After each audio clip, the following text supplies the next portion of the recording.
Thanks for joining us for another edition of The Small Business Show with Cheyenne Malone, exclusively on ASBN.com. Hi, everyone. I'm Cheyenne Malone. You are watching another edition of The Small Business Show.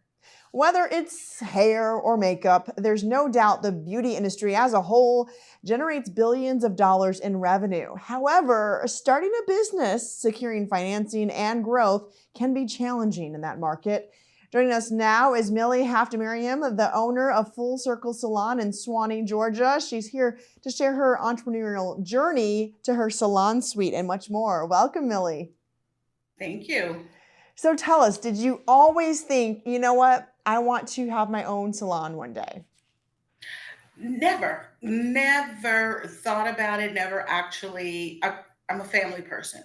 My kids, my husband were literally my schedule. So I go do hair, do whatever I needed to do in between, but certain times make and pull that entrepreneurial spirit out of you. You have to be prepared for it. I must say that. So anything that you're doing, your groundwork has to be a very strong foundation. So with me, I had a great foundation from running businesses, from doing education and training for other companies, that when the time came, it came out of the fact that I was fired.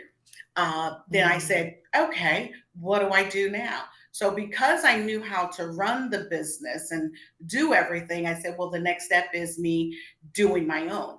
And that's exactly where it came from. It basically came out of necessity. I think most entrepreneurs, they come out of necessity. They're not just waking up saying, I want to do A, B, C, D. You have to be in it. You have to do the grunt work. You have to do the footwork of it, and then decide, am I ready for it? And you'll never know. It's almost like having a family. You never know once you get married, are you ready to have children? It just happens. Yeah. So me being married to my business, it just happened that I had to birth a child because, a seed was planted. Tell us how long you've been in business there. I have been, well, it's a twofold. I was in an open concept salon where everybody actually rented stations from me. And due to the pandemic, I had to pivot and open up and move not down the street, but down the building to actually open up suites. So I've been in business totally since 2015 on my own till today. And do you have other people renting space too or working underneath you? Yes, everybody rents their own. So I have different disciplines, from barbers to massage therapists, you name it, they're here. But everyone is licensed, professional, and we get along great. And what do you think is the motivation behind you going out on your own? Obviously, you're fired and, you were wanting to look forward and move forward, but that's a huge undertaking, right? To take on a new business, especially not knowing, obviously, we'd have the pandemic, but going through that and still sticking with it. The motivation for me is actually, I felt I could do it better. I felt everyone I worked with and for, I was doing it better than they were doing it. And I tell anybody who's going to start a business, make sure you know what you're doing in that business. There's a number of businesses out there where people are basically investors. They don't know the ins and outs of a business. Therefore, you are relying on someone to keep your business afloat. So for me, I never had to rely on keeping my business afloat by anyone. And trust me, during the pandemic, I'm building out a $300,000 facility. No income from anyone. I'm not getting help from the banking system or so.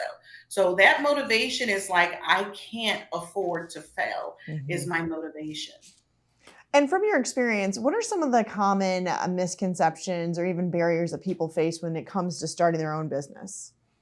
Common misnomers would be thinking that it's easy and that because you own your own business, you're instantly filling in with money. You're not. The commerce part of it is not there. You're financially on the hook for everything, and you're day one, you're working in the red, and going to the black takes a minute. And you have to know that you're working for free, but you're working more hours than you would have when you work for someone else. Can you share with us some of the obstacles you faced and how you overcame them? My obstacles is basically getting great talent that's motivated to work, self-starters. I think right now, a lot of people think that it's going to come quickly. They'll see me, and like for me, I have a hair salon, but I also have a candle business as well, an apothecary business, which I actually blend into my salon. So I do twofold. I have to make sure that income wise, it's a stream. So I think people have to realize, try to figure out what you have that's a talent, but try to make sure you can split that talent to make it grow in your favor. Solid advice. What are you thinking down the road when we look forward the next 5 years? What do you expect your business to be at? Oh, 5 years. I expect to have multiple salon suites basically managed the way I have them. But I also want to have a straight up product line that's in salons, because even though it's an apothecary business, it's actually butters and candles that I use on hair and I use on the body as well. So I believe in not just one part of satisfying and servicing. I believe the mind, the body, the spirit, and the hair, everything is coincided. And I want to make sure I'm one of the leaders in making sure we definitely do have that in the forefront. And I want to be the first to do that. In 5 years, I plan on having that happen. I was just going to ask you, is there anyone you admire or look up to that has done something similar?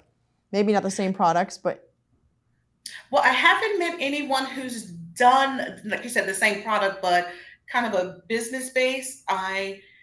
Janetta Patton, Usher's mom, I've known her for years. She is amazing, in the way she pivots her business and actually from her son's business, but she's also a chef as well. Angela Moore, state representative, she has a business where she actually pivot her business from not being just a state rep, but she's a chef as well. So I look at women who see an opportunity and also see a growth that builds the community as well as give back to themselves financially and their family. So I look at people who is just doing growth, not just selfishly, but to actually help others as well. any words of wisdom for people who are looking to maybe start their own business, or maybe they have a business, but they want to kind of push it that next level? Oof, words of wisdom would be pray first. You got to pray. To me, trust me, there's days I don't know which way to turn. So I don't turn anywhere, but I look up. And I literally feel like if you pray over it, God will give you the answer, but be ready to listen. It might not be what you want to hear, but it's what you need to do.